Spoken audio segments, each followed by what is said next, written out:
2019 അപേക്ഷിച്ച് ഇടുക്കിയിൽ ഇത്തവണ വോട്ടിംഗ് ശതമാനത്തിൽ ഗണ്യമായ കുറവ്. വോട്ടിംഗ് ശതമാനത്തിലെ കുറവ് യുഡിഎഫിന് തിരിച്ചടിയാകുമെന്നാണ് ഇടതുപക്ഷത്തിന്റെ വിലയിരുത്തൽ. എന്നാൽ ഒരു വോട്ട് പോലും പാഴായിട്ടില്ലെന്നാണ് യുഡിഎഫ് വ്യക്തമാക്കുന്നത്.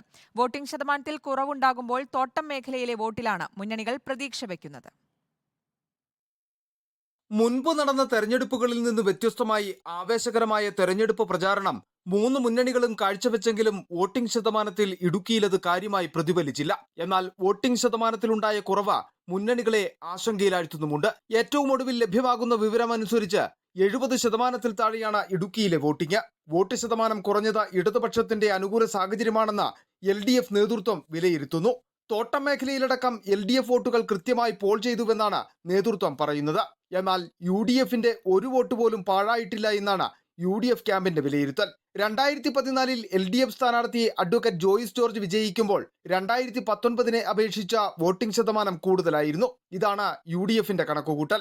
ഒപ്പം ചൂണ്ടിക്കാണിക്കുന്നത് മൂവാറ്റുപുഴ, കോതമംഗലം നിയമസഭാ നിയോജക മണ്ഡലങ്ങളിൽ രേഖപ്പെടുത്തിയിരിക്കുന്ന വോട്ട് ശതമാനവും. എന്നാൽ തോട്ടം മേഖലയായ ഉടുമ്പൻചോല, ദേവികുളം, പീരുമേട് തുടങ്ങിയ നിയോജക മണ്ഡലങ്ങളിലെ വോട്ട് ശതമാനവും കേരള കോൺഗ്രസിന്റെ മുന്നണി പ്രവേശനവുമാണ് ഇടതുപക്ഷത്തിന് ആത്മവിശ്വാസം പകരുന്നത്. വോട്ട് ശതമാനം കുറഞ്ഞത് NDAയ്ക്കും വലിയ വെല്ലുവിളിയാണ്. മുന്നണി ധാരണ പ്രകാരം BDJS കഴിഞ്ഞ തവണ മത്സരിക്കുമ്പോൾ 80,000-ഓളം വോട്ട് നേടിയിരുന്നു. ഇത് നിലനിർത്താൻ കഴിഞ്ഞില്ലെങ്കിൽ NDAയ്ക്കും BDJSനും കനത്ത തിരിച്ചടിയാകും ഇടുക്കിയിലുണ്ടാവുക. റിപ്പോർട്ടർ, ഇടുക്കി.